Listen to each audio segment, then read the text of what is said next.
One of the things that happens to couples when they're together is one of the partners will form an addiction. All addictions have a destructive pattern and can ruin relationships. Today on Reaction Reset, we're talking about how to love your partner through an addiction.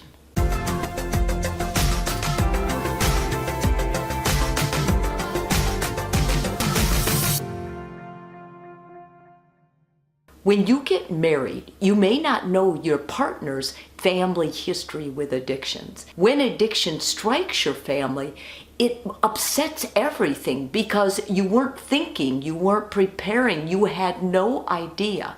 Addictions aren't coming strictly from parents or strictly from being in a work crowd that goes out after work. No, addictions have three components. They have a genetic component, what the family history is, if that child was raised with addicts, and lastly, how easy is it to attain and get the substance that your partner is using for a vice. The thing about an addiction is if you find out your partner is over drinking or overeating or using drugs, you can't just ask them to snap out of it because there is no snapping out of an addiction. An addiction changes your brain chemistry. The person you love is no longer that person. They love you, they may still love you, but they're numb to it. What they really love, what they desire most, is the vice for the addiction. It's the vice that becomes their God, and they can't see anything else. So what you need to decide as their partner is, number one, are you going to be able to love them through it? Do you have the ability to get involved with the support part, like an Al-Anon, a mental health facility? And lastly, what is going to be your stance? Everything inside you right now is going to scream, let's keep this a secret. This is shameful. We go to church. We're two good people. I can't let anybody know he'll or she'll lose their job. Do not keep this a secret. It's the actual secret that keeps an addiction growing larger. It's a secret that makes it so that your marriage will totally crumble. So after this video, if you don't know anything else, it's that if you're going to love your partner through this, you are going to have to open the door to the people that love you most, that you trust, so that you can rely on them to help you love your partner through an addiction. I've cared for some addicts, and especially with food, sex, and pornography. And this is what I always suggest for clients. So that means you listeners and viewers of this YouTube.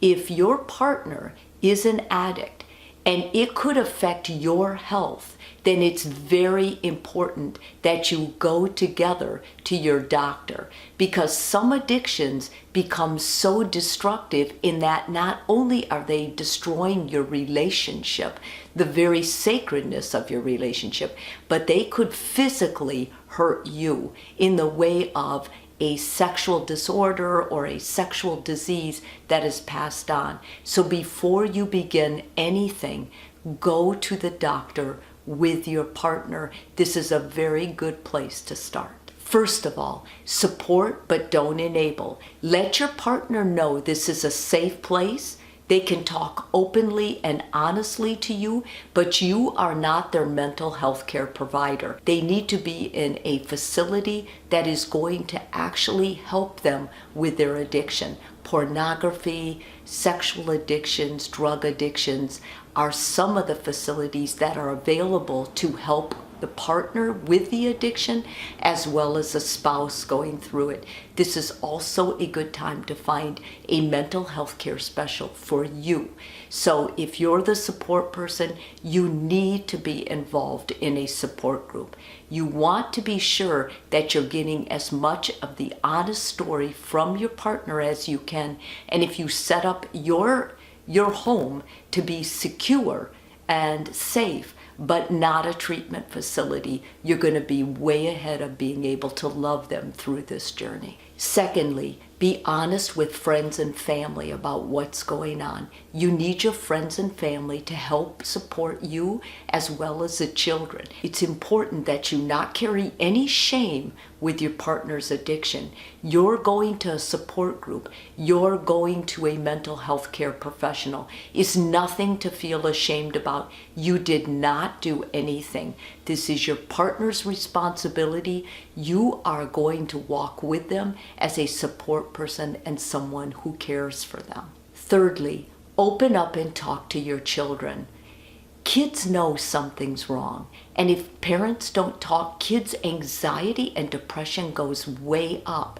By this I mean they imagine things depending on their age of what it can be, and this will make them act out more if you don't talk to them. So sit them down one by one in their own place according to their age and explain what happened. Tell them your partner, their parent, is sick and that they need treatment and they're going to have to go to treatment. Tell them the length of time in their language so they understand, and then encourage them to be supportive but not enablers. The children should not feel bad for you or your partner. This should be something that comes along. It's an illness, and how is the whole family team going to walk through this without carrying shame or responsibility, but yet love their parent? Fourthly, celebrate your partner's success. Sobriety is a big deal, and I know many people who still celebrate the first month they were sober.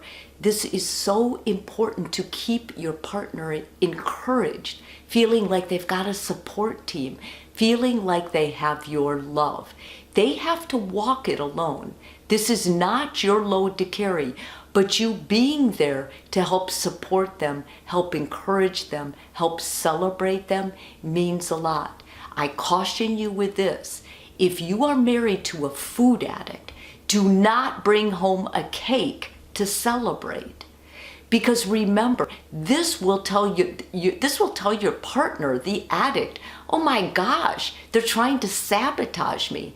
No, a much better thing is to celebrate with a walk.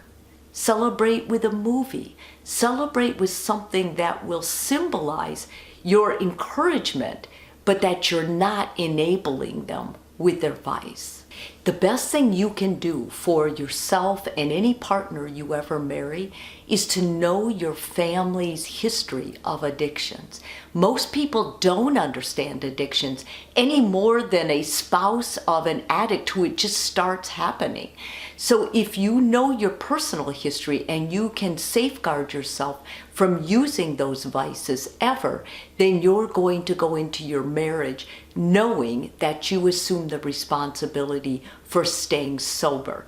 If you decide to love your partner through an addiction, there's many sacrifices you're going to have to make. Your life is going to change forever. It can change for better. It doesn't have to end your marriage, but it is going to change. You cannot continue on the path you're on.